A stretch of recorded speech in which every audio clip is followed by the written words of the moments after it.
حضرت عائشہ صدیقہ سے مروی ہے، ایک صبح حضور صلی اللہ علیہ وسلم باہر نکلے تو آپ کے اوپر سیاہ بالوں کی بنی ہوئی ایک چادر تھی جس پر کجاووں کی تصویریں تھیں۔ کجاوا جو ہوتا ہے اونٹ کے اوپر رکھا جاتا ہے جس پہ پھر سواری کی جاتی ہے، یعنی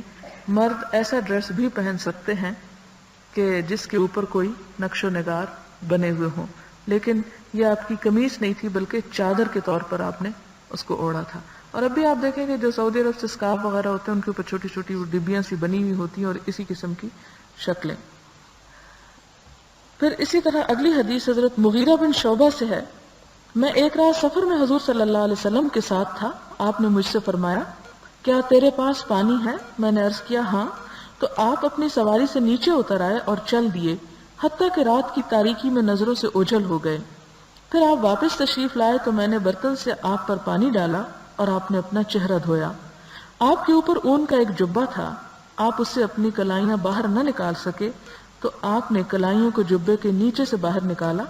اور پھر آپ نے کلائیوں کو دھویا اور سر کا مسح کیا۔ پھر میں جھکا کہ آپ کے موزے اتاروں تو آپ نے فرمایا نہیں، انہیں رہنے دو، کیونکہ میں نے پاؤں پاک کر کے موزے پہنے تھے، اور آپ نے ان پر مسح فرمایا۔ یہ بخاری اور مسلم کی روایت ہے۔ یہ مغیرہ بن شعبہ کی روایت یہ ہے کہ سفر میں تھے آپ صلی اللہ علیہ وسلم اور سواری پر تھے اور پھر نیچے اترے اور نظروں سے غائب ہو گئے۔ اس سے پتہ یہ چلتا ہے کہ رفع حاجت کے لیے گئے۔ پھر واپس آئے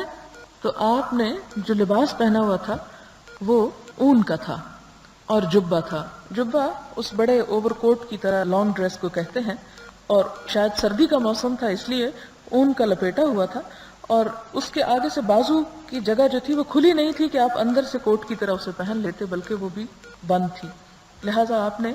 بازو یعنی دوسری طرف سے نکالے اور اپنے وضو پورا کیا۔ اس سے یہ بات پتہ چلتی ہے کہ بازوؤں پر مسح نہیں کیا جا سکتا، یعنی یہ حدیث میں خاص طور پر جو راوی یہ تفصیل بتا رہے ہیں کہ آپ کے بازو باہر نہیں نکل سکتے تھے کوٹ سے، تو آپ نے یہ نہیں کیا کہ پھر اس کے اوپر وہیں سے مسح کر دیں، بلکہ آپ نے ان کو اندر کی طرف سے نکالا اور ان کو دھویا۔ پھر اس کے بعد آپ نے سر کا مسح کیا۔ پھر میں جھکا کہ میں آپ کے موزے اتاروں، لیکن آپ نے فرمایا نہیں، انہیں رہنے دو، اور آپ نے ان پر مسح کیا۔ اس سے پتہ چلتا ہے کہ پاؤں کا مسح آپ صلی اللہ علیہ وسلم سے ثابت ہے، امامے پر بھی مسح ملتا ہے، لیکن بازو اگر کوئی کوٹ یا کوئی ایسی تنگ آستینیں پہنی ہو تو اس پر مسح نہیں کیا جا سکتا، ان کو نکالنا ضروری ہے۔ پھر اس سے ایک اور بات بھی پتہ چلتی ہے کہ اس جراب پہ مسح کیا جا سکتا ہے جو وضو کی حالت میں پہنی ہوئی ہو۔ اگر وضو نہ ہو اور جراب پہن لی جائے تو پھر مسح نہیں ہو سکتا، لیکن اگر ایک شخص وضو کر لیتا ہے تو جرابیں پہن لیتا ہے،